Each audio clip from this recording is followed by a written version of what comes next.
Hello, hello, and welcome to the Busy Man's Guide to Everything with me, Paul Adams. Now, this was a really bad idea because I did some hefty PT with Tom Davenport yesterday, and I'm really feeling it. So I think I'm going to stand up for this one. That's a little bit better.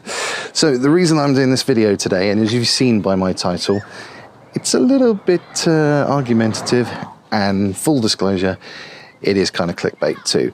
But I do have some things to say about that. Now, firstly, Matti, I'm not going to even try and pronounce your surname because I won't do it any justice, and I'll just insult you, and I don't mean to. Respect everything that you do, Matti, if you're watching. Like, I'm lucky enough that you'll be watching, but I will address you in this. I respect everything that you do. You're a fantastic filmmaker and photographer, better than I could ever dream to be. But your comment kind of sucked, and this is why. So, smartphone technology. I've had smartphones for many years. I've loved lots of them, from the Nokias, the early Nokias, to Samsung. I really love the Samsung Note series, especially the Note 7. That really did set the world of mobile technology on fire.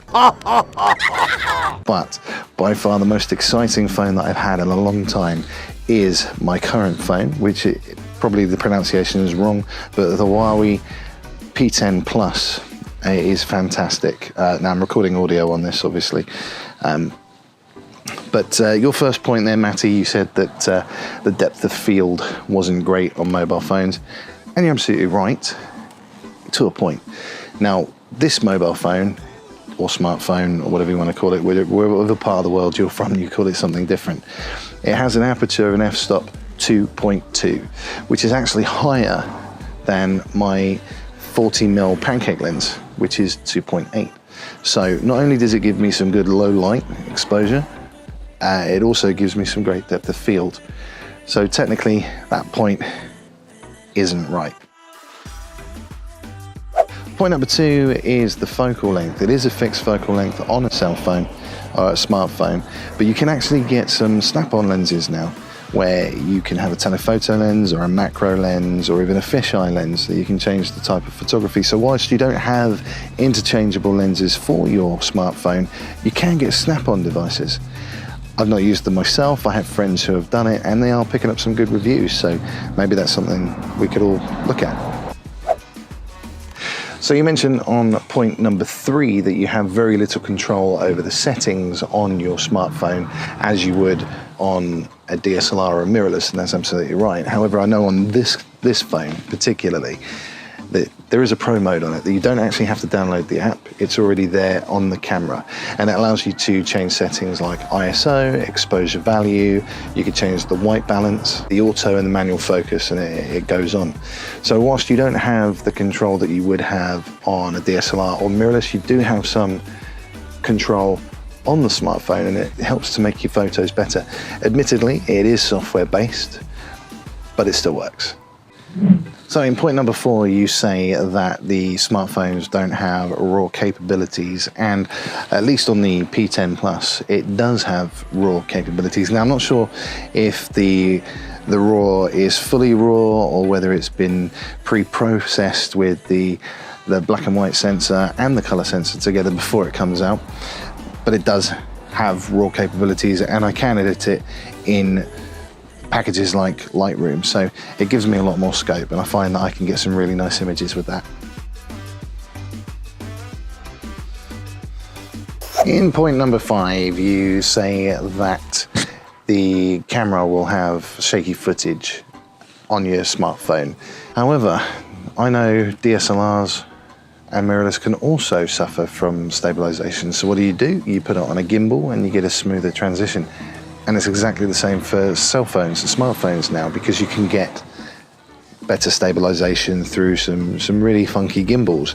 Again, I've not used them, but I know people who have, and they've got some great footage from it.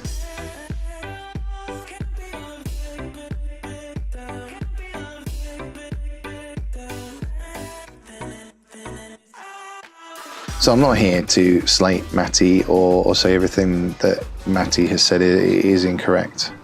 I still respect Matti fully, and I'll still keep following him and watching his stuff and keep learning from him. I just needed to remind him, or remind you, Matti, if you're watching, that you know, it's not as bad as it seems. It's still not as good as working with a DSLR or mirrorless, because I prefer it.